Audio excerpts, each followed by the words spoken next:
Violet here, second generation homeschooling mom of 3. I have a 7-year-old, a 5-year-old, and an infant. Today I wanted to share with you the resources that we're using for music this year. So let's get into it.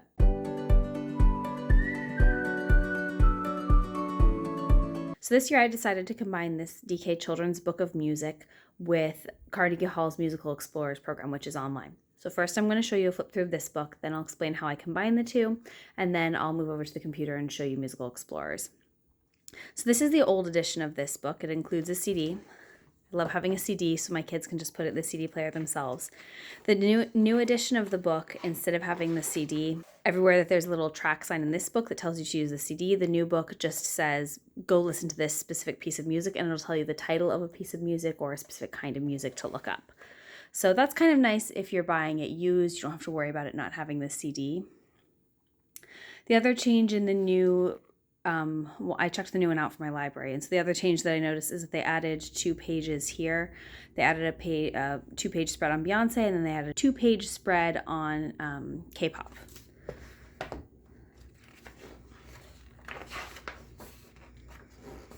So in typical DK fashion, a lot of the pages are like this with a bunch of different little information blocks all over, which can be kind of hard to read. I chose this book this year because I wanted to do kind of the history of music all over the world. Last year we did orchestra and ballet. Next year I'm planning to do jazz. And then the year after that I want to do rock and roll. So I kind of wanted to add in the world music.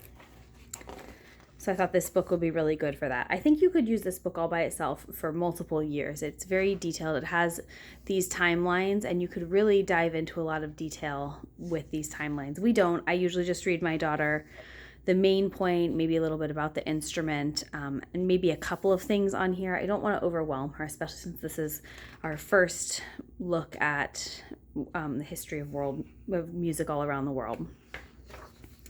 In the new edition, they also updated this, so they used the Aboriginal name for the didgeridoo instead of calling it the didgeridoo. So they've updated terminology in the new version.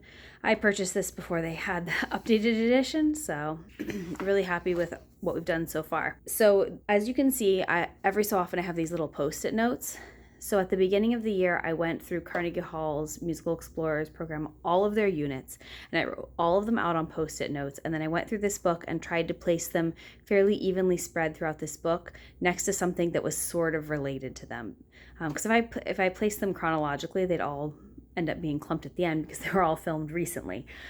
So for this Africa one, this is kind of the only page on more traditional African music. So it has 3 different units in Carnegie Hall. And you can see here, I've got Chinese traditional with this page simply because they would learn about the pipa here. And then we talk about more things with strings. And so it made sense for the Chinese traditional they play the pipa with in the Chinese traditional unit to put that here.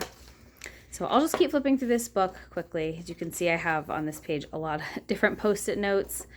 As we go, this is sort of both geographical and temporal as it moves forward in time. I was originally planning to actually skip this classical section, but my daughter said that she was enjoying listening to the CD. So because I'm combining this with Carnegie Hall, I'm skipping all the pages that don't have tracks associated with them. So we're only listening to the pages that have tracks. Normally, if I were doing this just on its own, I would take the pages, all the composers that didn't have something on the CD, and add to them, but we're going the other way because I'm adding in so much from Carnegie Hall. It's a lot of units.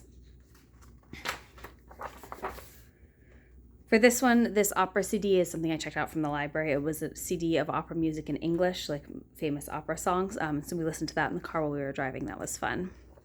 This is where we are right now.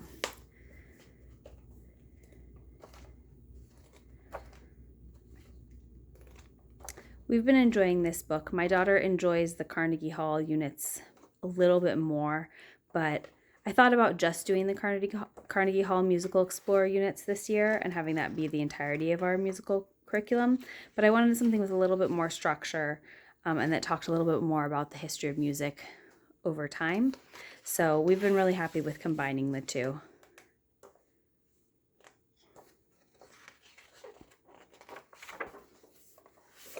So that's what this book looks like.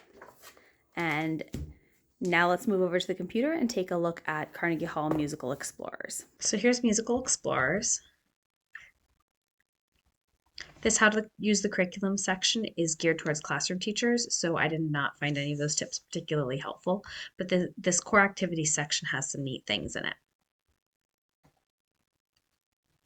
This is just a song for you that you can sing with the kids. But this Exploring the World with Sound has two activities that you can do, exploring sounds in your city and then music with everyday objects. Those looked fun. We didn't do them, but if you really want to do something like more hands-on, those are good options. This interactive map is really helpful for showing your child where each of the artists comes from. They do talk about it in their introductory videos, but it's really nice to see it on this interactive map. Because I'm using this with the DK book, I don't use this map for planning, but if you were trying to align these to your history, for example, this makes it really easy for you to see where everything is and what units you would want to put them with.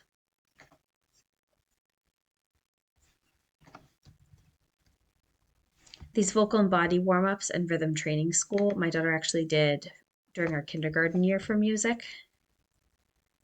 So we're not doing them now, but they are fun if you want to warm up before you do the main parts of the lesson. There are several different warm-up videos here, and she walks you through how to do all of them. And then the rhythm school is set up the same way.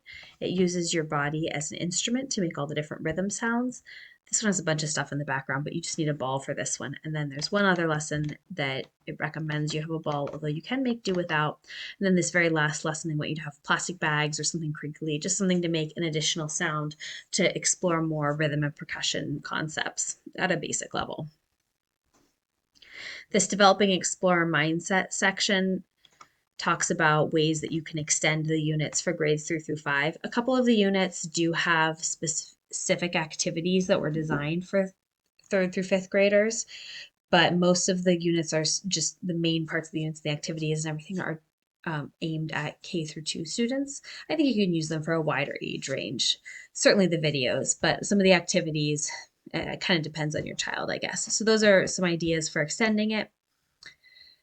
This down here, continuing your musical journey, you can do the program set up in these units like this. This is how they were originally released. They would have schools study these 3 units, and then they'd have a concert at the end of the year where all the students would come on a field trip to Carnegie Hall and they'd all do the concert together. I don't really use these. They repeat some of the units, and I'm using the DK book to structure our year, so I don't need that. But it's there if you would like it. So here are all the units. There are 26 units here. And so combined, each unit has 2 lessons in it. So those 2 lessons per unit combined with the 35 tracks in the DK book give us 87 lessons this year for music. We do a 40-week school year, so that ends up being about 44 weeks of music if we stick to 2 lessons a week. So we may end up carrying this into the summer or finishing it up next year, or we may just towards the end of the year as other subjects drop off, start doing music 3 times a week instead. Kind of just, we'll see what happens. These units are pretty short. You could do them on the same day as the DK units if you wanted to do just 1 day of music a week, but I like doing short lessons more frequently. So we do, for each music lesson that we do, we either just listen to 1 track from the DK book or do 1 of these lessons. That just works better for us. So every unit has this introductory, so this is Armenian and folk music, has this introductory section here with background information. I always enjoy reading this, but I don't usually read it to my student. I might share a couple of pertinent facts from it, especially depending upon what they talk about in this Meet the Artist video. If there's something up in that introductory facts section that I think is important that they don't touch on here, because it all provides relevant context for the lessons that they're going to do. So I always have my daughter first watch the Meet the Artist section, and they introduce themselves, they talk about their musical tradition and history and culture that surrounds it, and that's always really helpful for getting a glimpse of, understanding the culture and understanding where the music's coming from and all of that. So the lessons are all structured similarly. They start out with this kind of background information about what you're going to be doing. And I just have my daughter watch the video. So in the video, they'll teach you to sing a portion of the song, usually their refrain, sometimes another part of the song, but they usually teach you to sing the refrain. And then some of the videos will also teach you to do a simple dance with the song as well.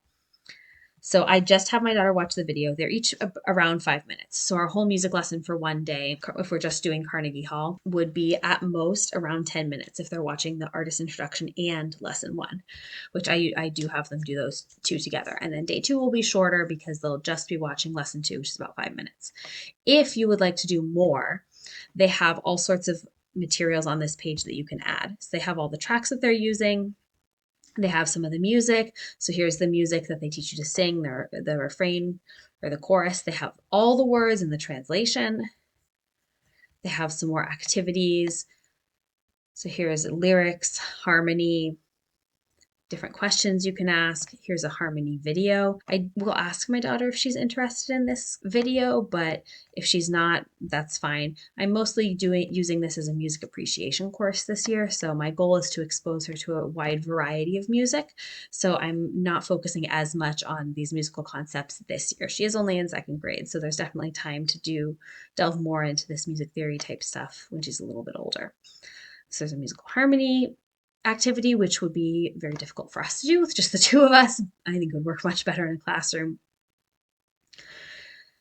Here's an instrument, the oud, the oud's actually in the DK music book, so we talked about it before we did this unit in the DK music book, so this would have been repetitive for us. This is the extension for the older grade. Extension for the older grade that I was talking about. This unit happens to have one, so you could watch that video if your child's older. And that's it for the extension for this lesson. Some of the lessons will have picture books in the lesson, and so I'll try to check those out if I can. Lesson 2, set up the same way. I'll just go through it more quickly, a little more quickly, but you can see it has all the same parts and pieces. Although the activities that they're suggesting are a little bit different.